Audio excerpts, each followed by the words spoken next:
Okay, Willie, this is the explanation for the index card.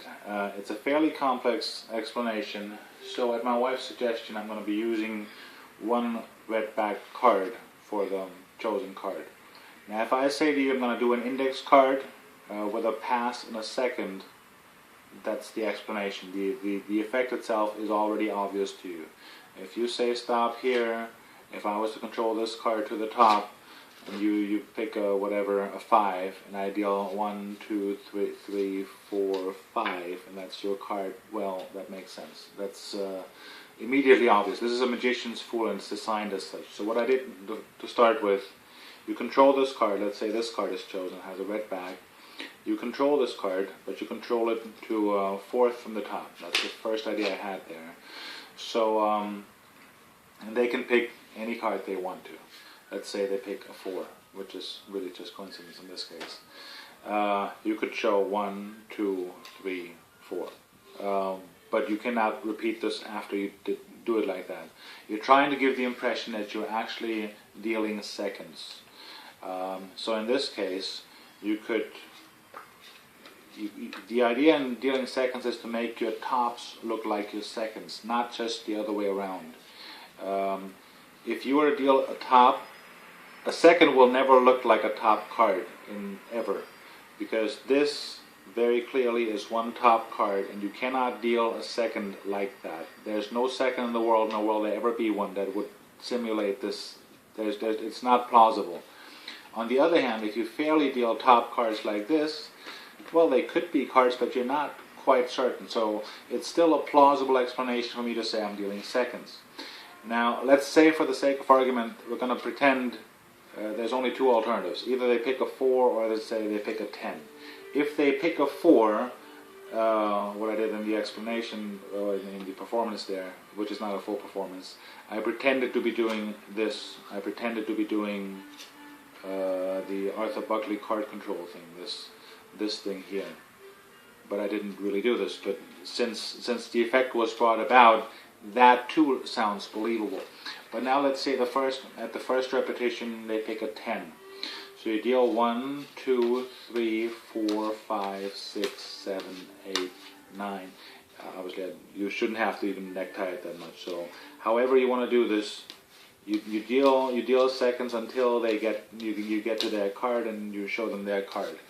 And the seconds should be good, by the way. You should have a decent second, but the magical part of it is when you're not dealing seconds. So really in this case, you're dealing 1, 2, 3. They look very clean.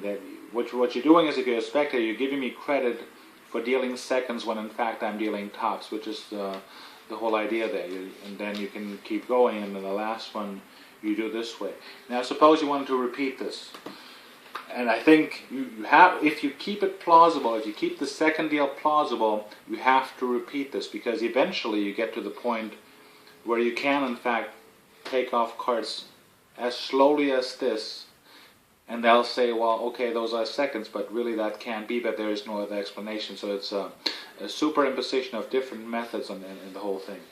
So the first time, let's say they said 4 or whatever they said. So the second time you have a card chosen again, and this time you control it to 7th from the top.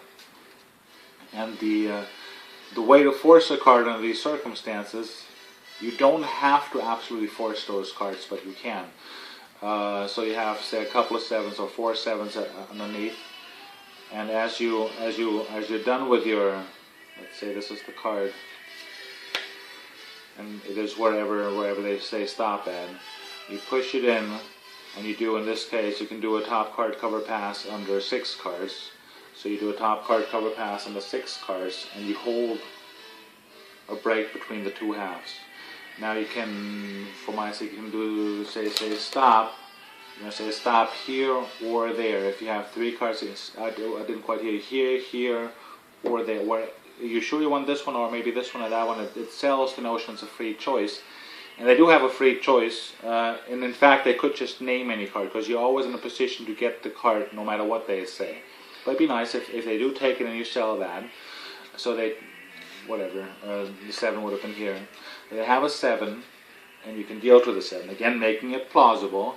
But let's say they had taken, the first card taken was a 2. If they had taken a 2, you can pinky count 5 cards, because you know it's 7th.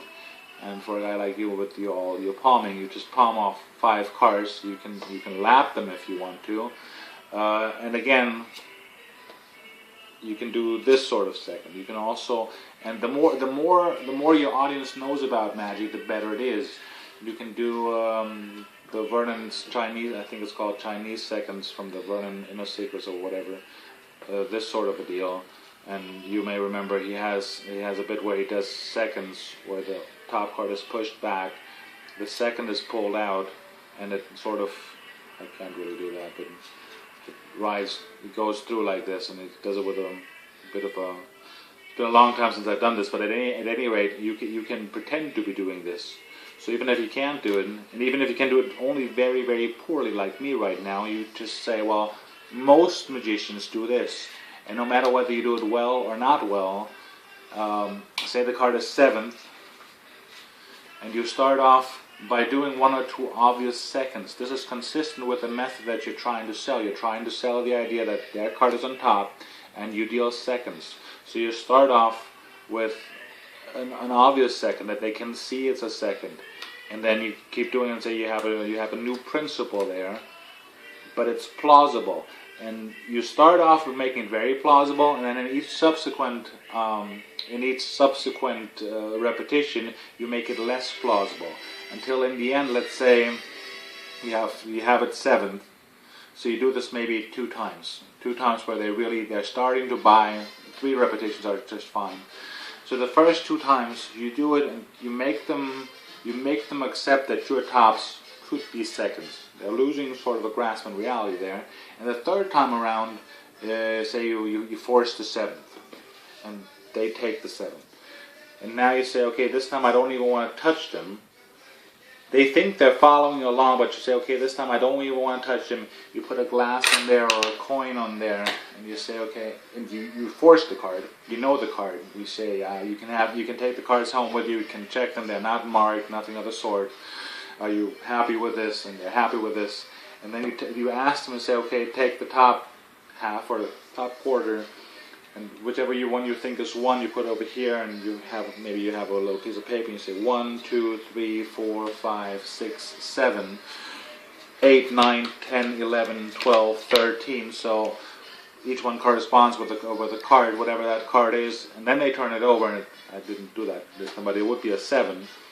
And then they themselves turn over the 7, and there really isn't an explanation for this, because the whole second deal thing, well, that's out the window. But it's also out the window that it's not a free choice, because you just did 3 perfectly free choices. And the second time around, you might say, maybe you think I'm forcing this, and you just imagine it was the Joker. Just name any card you want to name. So they know it's a free choice, but it's the 2 of them interlacing.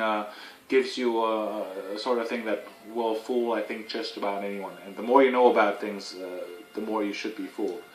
I really like to know what you think about this one, if you like the idea, and I'll have a few more still. All right, thank you.